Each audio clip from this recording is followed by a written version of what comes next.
Okay, so we're starting with the passage that's the subject of question 4. Um, how does this section underline the importance of the self-destruction through the death and rebirth motif? The bottom of page 67 and over into 68. And we're looking at this passage here, which describes Mahler's kind of personal attraction to uh, objects of, I guess, degradation would be the way to describe these the focus of this passage. What Mahler loves, she says, is all the things that people love intensely and then dump an hour or day after. The way that a Christmas tree is the centre of attention, then after Christmas you see those dead Christmas trees with the tinsel still on them dumped alongside the highway. You see those trees and think of roadkill animals or sex crime victims wearing their underwear inside out and bound with black electrical tape. I just want her out of here. The animal control place is the best to go, Mahler says, where all the animals, the little doggies and kitties that people loved and then dumped, even the old animals, dance and jump around for your attention because after 3 days they get an overdose shot of sodium phenobarbital and then into the big pet oven. So Mahler has this kind of connection with these things, with these animals and items, because they seem to be at this point authentic through their proximity to mortality, because they're close to death. And that's how she sort of functions in parts of the narration itself. Because she, in many cases, particularly later on in the novel, when we find out that she has cancer, we find out that she is, for the narrator, the kind of representation of the concept of mortality. And that's part of what eventually comes the basis for their authentic connection. She says, where even if someone loves you enough to save your life, they still castrate you. Mahler looks at me as if I'm the one humping her and says, I can't win with you, can I? So there's this analogy between, kind of pets and then castration, which we'll come back to in a second because it's important in terms of the gendered reading of this. But importantly here, her attraction to degradation obviously appeals to Tyler, or what the narrator imagines is Tyler. But of course, his lack of interest here, I can't win with you, can I? Shows us that he doesn't realise that the things that Mahler is talking about here are an appeal to him, because the Tyler component of him, the id component of him, is not being fully reconciled into his personality and identity. So here again, the fact that she fails to please him here shows us that at this point he hasn't fully reconciled this component of himself into his own personality. So this hostility towards Mahler that you see from him in the narration is a sign of his personal fragmentation, and that his reliance upon Tyler as the id component of his personality. The next question then is about how Polanyi underlines the connection between the narrator's internal conflicts and his conflict with society in this section at the top of page 69. How can we see the Freudian drama between the two components of the narrator's personality in this section? In this passage, you have this sort of hypothetical dialogue between Tyler and the narrator, and Tyler encouraging the narrator and explaining to the narrator how he might be able to basically destroy components of his boss's house. So another thing I could do, Tyler tells me, is I could drive up to my boss's house some night and hook up a hose up to an outdoor spigot, hook the hose to a hand pump, and I could inject the house plumbing with a charge of industrial dye, red or blue or green, and wait to see how my boss looks the next day. So you have this first example of this kind of disruptive hostility towards an authority figure that represents consumer society that the narrator is in constant conflict with. But the actions that he suggests here increase in kind of intensity and violence, which kind of mirrors the dynamic of what becomes Fight Club and then what morphs into Project Mayhem. Or I could just sit under the bushes and pump the hand pump until the plumbing was super pressurized to 110 psi. This way, when someone goes to flush the toilet tank will explode. At 150 psi, if someone turns on the shower, the water pressure will blow off the shower head, strip the threads, blam, the shower head turns into a mortar shell. So we've got this kind of progressively violent series of suggestions from the id component. It increases in intensity from Tyler. And then he says, Tyler only says this to make me feel better. The truth is I like my boss. Besides, I'm enlightened now. Only Buddha-style behavior, spider chrysanthemums, the Diamond Sutra and the Blue Cliff Record, Hari Rama, Hari Krishna Krishna, enlightened. And then Tyler ends this by saying, sticking feathers up your butt, Tyler says, does not make you a chicken. So there's this false sense of reassurance, I think, in this kind of forced, inauthentic narration from the narrative perspective here that is at odds with this violent series of suggestions from the id component from Tyler. And so what you get again is this sense of personal fragmentation through the id component's increasingly violent suggestions in conflict with this very strained false sense of personal reassurance that you get from his insistence on his zen. It's like the beginning of the chapter where he's talking about I get so zen up in everyone's face. There is something illogical and paradoxical about being forcefully zen.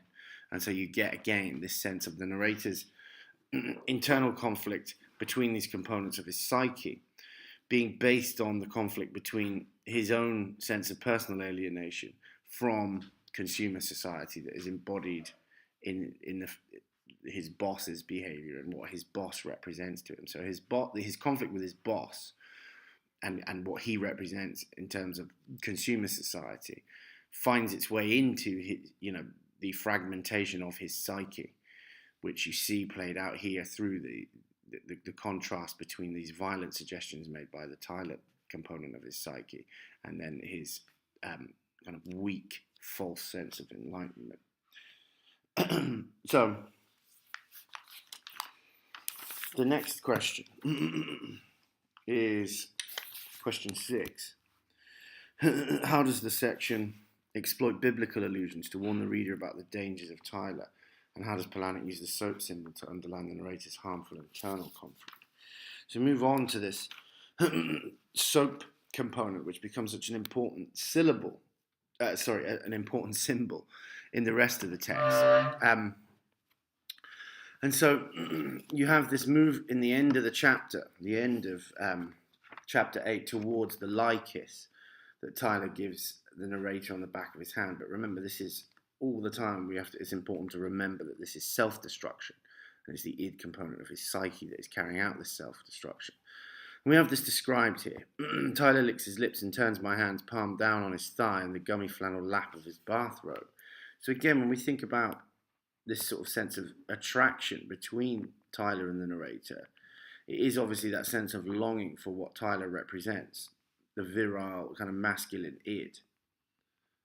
And you see that in the almost homoerotic connotations of the attraction between the narrator and Tyler. But then he explains how you go about making lye. You can mix glycerin with nitric acid to make nitroglycerin, Tyler says. I breathe my mouth open and say nitroglycerin. Tyler licks his lips wet and shining and kisses the back of my hand. You can mix the nitroglycerin with sodium nitrate and sawdust to make dynamite, Tyler says. The kiss shines wet on the back of my white hand. Dynamite, I say, and sit on the back of my heels. There's something extraordinarily passive about the narrator's kind of, almost kind of hero worship of Tyler here. Passively following him. Tyler pries the lid off the can of lye. You can blow up bridges, Tyler says. You could mix the nitroglycerin with more nitric acid and paraffin and make gelatin explosives.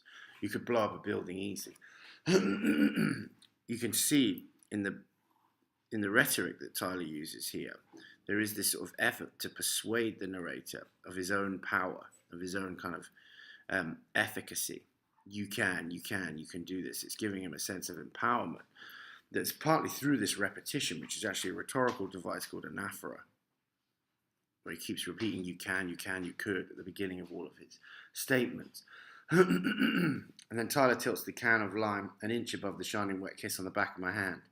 This is a chemical burn and it will hurt worse than you've ever been burnt, worse than 100 cigarettes. So this is a moment of kind of unmediated reality, the opposite of hyperreality and simulation, based on degradation and pain. So degradation and pain here is going to be used as a source of an authentic connection to reality and an authentic sense of self. He says, you'll have a scar, Tyler says, and with enough soap, Tyler says, you could blow up the whole world. Now remember your promise, and Tyler pours the lye. So we have this lye burn being used as a symbol of the narrator's self-degradation.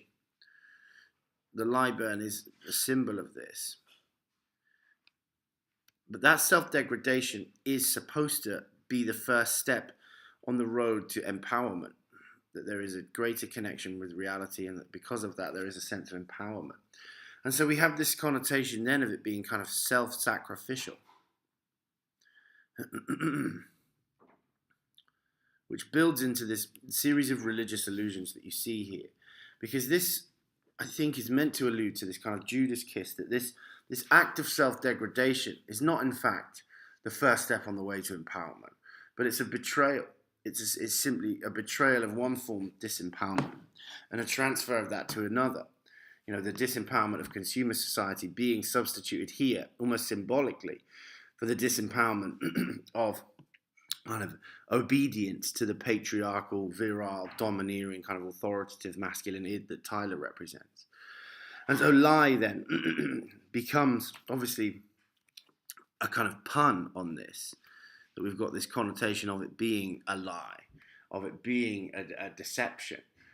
But then within the soap symbol that in many ways represents the fragmentation of the narrator's psyche and the effort to be subversive. Lie is the kind of violent, aggressive, id-based component of the soap, because soap is made from lye and fat largely. And I think fat is the part of the symbol that we associate with the narrator's kind of ego component, where he is alienated and inauthentic and disenfranchised.